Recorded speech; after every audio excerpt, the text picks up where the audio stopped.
بسم اللہ الرحمن الرحیم۔ اللہ علیہ وسلم ان کی غیرت، ان سے محبت کا ہم تذکرہ کرتے ہیں تو ایک دلائل کی لمبی فہرست ہمارے سامنے موجود ہوتی ہے۔ اللہ کا نبی معاف فرمانے والا تھا، وہ بڑا رحم کرنے والا تھا، اس نے اپنے گستاخوں کو معاف کر دیا، اور طرح طرح کی باتیں، طرح طرح کے دلائل۔ اور آج یونیورسٹیز، آج کالجز کے اندر سیکولرزم، لبرلزم کی آڑ لے کر جس قدر دین کو ہدف بنایا گیا ہے کہ آج تیرے گھر میں، ہمارے گھر میں آنکھ کو کھولنے والا، ہوش کو پانے والا مسلمان وہ اس قسم کے دلائل سے متاثر ہو رہا ہے۔ اور بات کو ساتھ ہی بریکٹ کر لیتا ہوں، اسی نبی کریم صلی اللہ علیہ وسلم اور مومنین کی عظیم جماعت کہ صحابہ جیسی عظیم جماعت مومنین کے اندر کبھی دوبارہ پیدا نہیں ہوگی،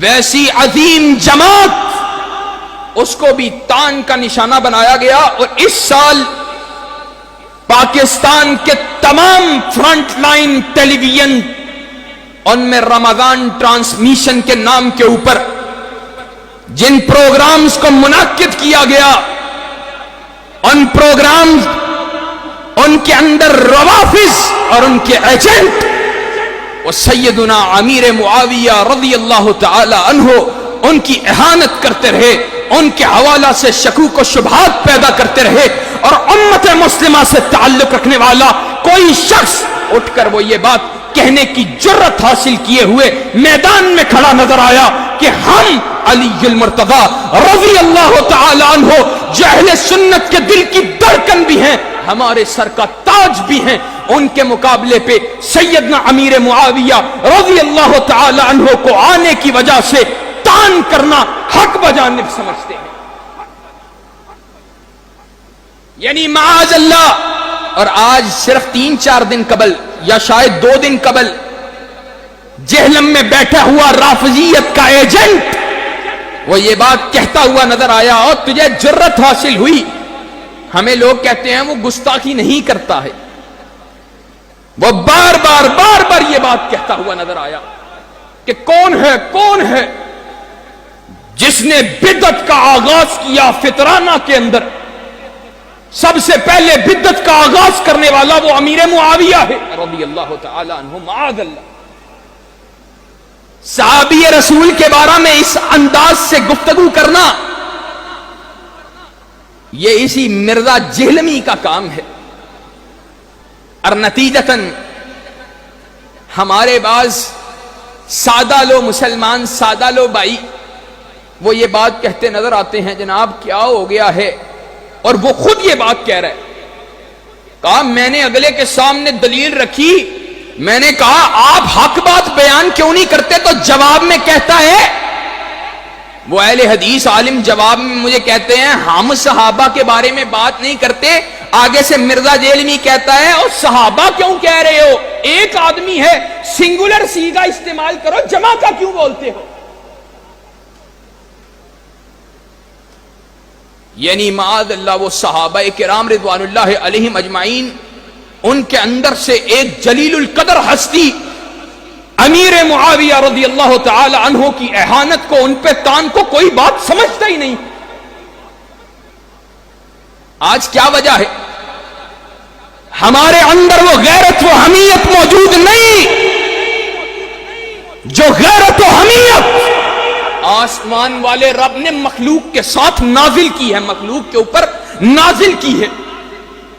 آج کہتے ہیں نبی کریم کی حرمت کے مسئلے کے اندر اتنے سخت کیوں ہو جاتے ہیں، اتنے جذباتی کیوں ہو جاتے ہیں، ان کے بارے کے اندر آپ جو ہے اتنا سخت رویہ کیوں دیتے ہیں؟ ہم یہ بات کہتے ہیں یہ سخت رویہ یہ ہمارا فطری رویہ ہے۔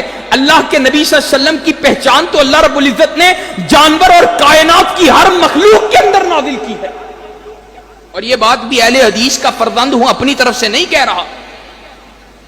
نبی کریم صلی اللہ علیہ وسلم کے ایک صحابی انصار میں سے، ان میں سے ایک صحابی کا اونٹ وہ بدک گیا، وہ بے قابو ہو گیا۔ صحابہ جاتے، جو اس کو پکڑنا چاہتا، اس کو سنبھالنا چاہتا، اس کو کنٹرول میں کرنا چاہتا، وہ اس کو کاٹنے کے لیے دوڑتا، اس پہ حملہ آور ہو جاتا۔ صحابہ کی جماعت آئی، کائنات کے امام کو آ کر کیا کہتی ہے؟ کہتی ہے کائنات کے امام یہ معاملہ ہے۔ اللہ کے نبی صلی اللہ علیہ وسلم نکلے، وہ انصار کے اس باغ کے، انصاری صحابی کے اس باغ کے اندر پہنچے۔ اللہ کے نبی صلی اللہ علیہ وسلم پہنچتے ہیں، اونٹ وہ اپنے جبڑے کو زمین پہ رگڑتا ہوا کائنات کے امام کے قدموں میں آ کر بیٹھ جاتا۔ یہ اس اونٹ کا عمل ہے، اور نبی کریم صلی اللہ علیہ وسلم کی غیرت، وہ اونٹ بھی رکھتا ہے۔ نبی کریم نے آگے سے کیا عظیم الفاظ کہے، کہا انہو لیس شیء بین السماء والارض، کہا بے شک آسمان و زمین کے اندر کوئی شے ایسی نہیں ہے۔ کیسی نہیں؟ الا یعلم انی رسول اللہ، جو یہ نہیں جانتی کہ میں محمد الرسول اللہ صلی اللہ علیہ وسلم۔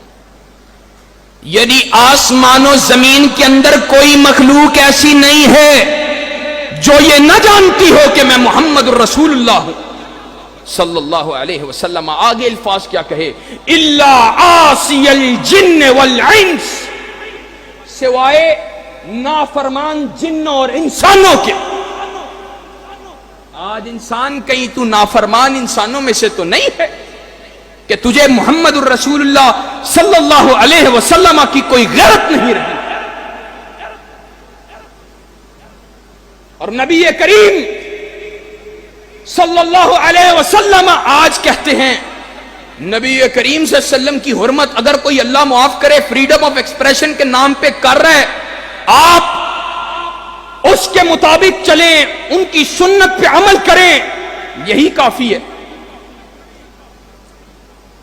میں یہ بات کہتا ہوں، اللہ کے نبی صلی اللہ علیہ وسلم کی حرمت پہ حملہ ایک طرف، اور پوری کائنات کا تباہ ہو جانا کئی مرتبہ ایک طرف۔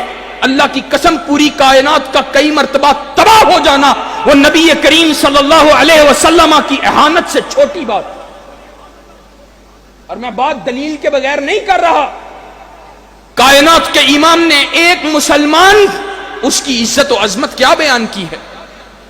وہ بیان یہ کی ہے، کہا کعبہ کے سامنے کائنات کے امام نے کھڑے ہو کر کہا تھا، یا کعبہ، یا کعبہ، حرمت مسلم، حرمت مسلم اعظم من، اے کعبہ تو بڑی شان والا ہے، لیکن ایک مسلمان کی حرمت تجھ سے بھی زیادہ ہے۔ اور کائنات کے امام نے ایک اور بات کیا کہی تھی، کہا لزوال الدنیا، لزوال الدنیا اہون علی اللہ، اہون علی اللہ من قتل رجل مسلم، کہا پوری دنیا کا تباہ ہو جانا، پوری دنیا کا زوال، وہ اللہ رب العزت کے نزدیک چھوٹی بات ہے۔ کس سے؟ ایک مسلمان مرد یا عورت اس کی جان کے تلف ہو جانے سے چھوٹی بات۔ یعنی ایک مسلمان کی جان کی حرمت پوری دنیا کا تلف ہو جانا وہ ایک مسلمان کی جان سے چھوٹی بات ہے، تو پھر جس مسلمان کو عزت نبی کریم کی وجہ سے ملی ہے، تو پھر اس کائنات کے امام کا کیا حق ہوگا؟ اس کا کوئی حق نہیں ہوگا۔ شیخ الاسلام امام ابن تیمیہ نے کہا کائنات کا امام جب تک زندہ تھا اس کو یہ حق تھا کہ وہ جس کو چاہتا معاف فرما دیتا۔ اب اس کے چلے جانے کے بعد کسی کو کوئی اختیار نہیں ہے کہ وہ نبی کریم صلی اللہ علیہ وسلم کی اہانت کرنے والے کو اپنی مرضی کے ساتھ معاف کر سکے۔ امام ابن سہنون، امام خطابی، انہوں نے یہ باتیں نقل کی ہیں، اجمع العلماء کہ علماء کا اس بات پہ اجماع ہے من سب نبیًا کان کافرًا